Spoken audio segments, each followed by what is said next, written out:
નમસ્તે મિત્રો, આપ સૌ સાહિત્ય પ્રેમી વાચન પ્રેમી મિત્રોનું ઓડિયો ગુજબુક્સમાં સ્વાગત છે. અત્યારે આપણે વાંચી રહ્યા છીએ વર્ષના પ્રત્યેક દિવસ માટે એક એમ 365 સુંદર સંદેશાઓ સાથેનું આ અદ્ભુત પુસ્તક ઉઘડતા દ્વાર અંતરના. ઓગસ્ટ 4. તમારી અંદર જે ઉચ્ચતમ શુભ છે તેની સાથે તાર સાંધવાથી દરેક દિવસની શરૂઆત કેમ ન કરવી? પછી એને આખા દિવસ દરમિયાન તમે જે કાંઈ કરો તેમાં લઈ જાઓ.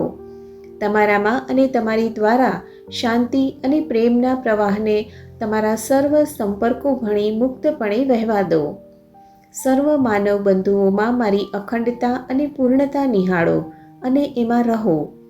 તમે એવું કરી શકશો ત્યારે એમનામાં રહેલી બધી અપૂર્ણતાઓ ઓગળી જશે અને તમે એમને પૂર્ણતાના પ્રકાશમાં જોઈ શકશો, કારણ કે ત્યારે તમે મારા નેત્રો વડે જોશો અને હું પ્રત્યેક વસ્તુમાં, પ્રત્યેક વ્યક્તિમાં કેવળ પૂર્ણ જ જોઉં છું.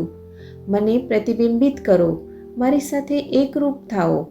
તમારી ચેતનાને અખંડતા અને એકાત્મતાની ચેતના બનવા દો.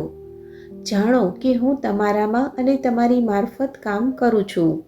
તમારા પ્રત્યેક વિચાર અને કાર્યને હું દોરું છું ને દિશા બતાવું છું.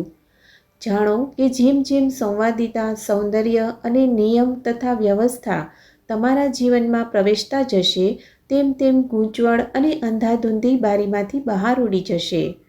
જ્યાં સુધી તમે ચેતનાની એ સ્થિતિમાં રહેશો, ત્યાં સુધી બધું બહુ જ સારું હશે. આપનો આજનો દિવસ શુભ રહે.